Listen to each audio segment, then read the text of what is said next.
What is up, people of YouTube? It is I, Super Mariozilla, or you can call me Vinny, and today we're going to take a look at the Marvel Legends Dagger.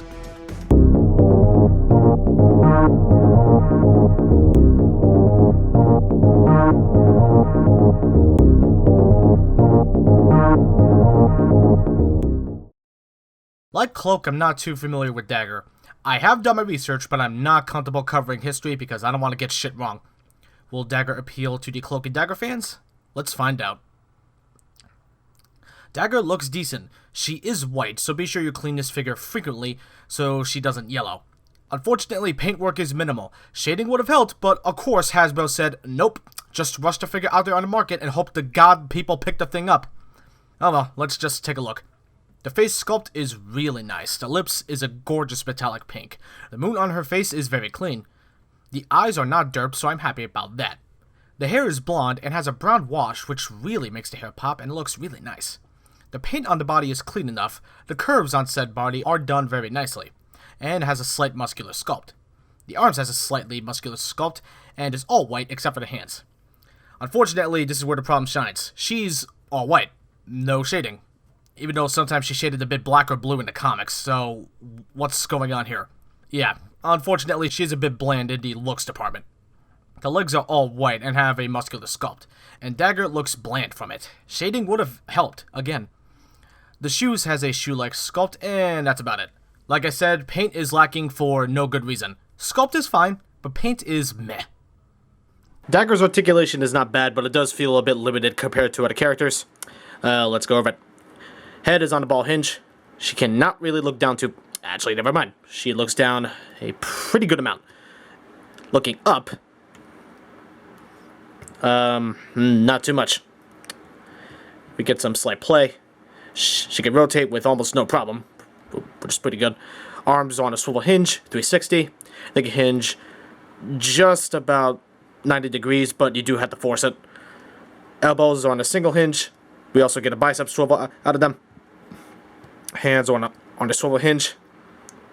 I really wish they would update the elbow joints because, honestly, single hinges for the females, why? Diaphragm joint for the torso. She could crunch back about this far. She could crunch forward. That's a pathetic amount.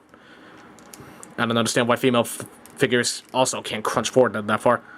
Well, at least for Marvel Legends. For Marvel Legends, anyway. Legs can kick forward about this much, which is pretty good. Legs can not really go back too far because of her ass. Splits is almost non-existent, which kind of sucks, to be honest. Thighs can swivel. Knees are on a double hinge. She has pretty good range. Swivel hinges for the ankles. She can hinge back about this far. She can hinge forward about this far, which is... It's not great, but it's not horrible either. And we also do get the ankle rocker. Yeah. Okay, so Dagger's articulation is pretty limited. Let's be honest here. I mean, I've seen her in the comics. I mean, mainly it was the Maximum Carnage comics that I was introduced to her in. But I would expect her to be more dynamic with the posing. But here, you can't really do a whole lot. Not unless if you're really creative with how to pose your figures, no matter how limiting your articulation is.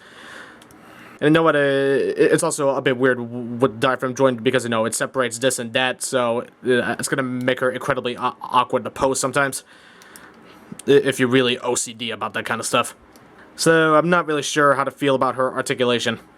It's, meh. Dagger stands to the top of her head just about 6 inches. Here are the comparisons. Here she is with the Figure Arts Black Panther and Ant-Man. Here she is with the Marvel Legends Scarlet Spider and Cloak. Here she is with the Marvel Legends House of M Spider-Man and Doc Ock. Here she is with the Marvel Legends Daredevil and Elektra. And finally, here she is with the Marvel Legends Demolition Man and SPDR. She stands well with the other figures. She fits in with the crew just fine, so sizing is not really an issue. Her only accessory is this pretty cool throwing effect piece.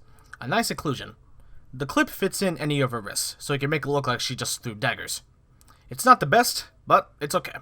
So, buy, don't buy, or wait for a sale. Dagger is okay, but she is pretty bland if I'm being honest here, and if you don't have any interest in the character or Cloak, there is no reason to get this. Only die-hard Cloak and Dagger fans will like these guys. Don't get me wrong, she's not a bad figure, just not the greatest. I'll give her a 7 out of 10. Well, that's it. Thanks guys and gals so much for watching. If you liked this video, hit that like button. If you would like to be updated on when new videos goes up, be sure to subscribe. If you want to be notified when new videos go live, be sure to hit that bell icon. And if you want some behind the scenes stuff, be sure to follow me on Instagram. Link to it is down below. I'll see you all in the next video. Peace out.